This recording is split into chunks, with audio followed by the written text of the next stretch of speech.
మా ఇంటి పక్కన కాలువ ఉంది. దానికి నేనే వేసా వల. అదిగో ఈ చిన్న చేపలు పడ్డాయి. బాగా కడిగి శుభ్రం చేసి, ఇవి కూడా చిన్న చేపలే, కాకపోతే వేరే రకం ఇవి.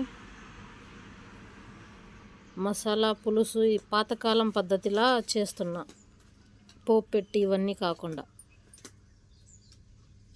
అన్నీ ఒకేసారి వేసి ఆయిలు, పసుపు, ఉప్పు, కారం, మసాలా, మెంతులు, జీలకర్ర పొడి అన్నీ కలిపి మూత పెట్టి సిమ్లో ఉడికితే ఒక 25 నిమిషాలు ఉడికితే ఇలా అయింది. చిన్న చేప సూపర్ టేస్ట్ వస్తుంది. పొద్దున్నే కాబట్టి దోశలో తీసుకుంది.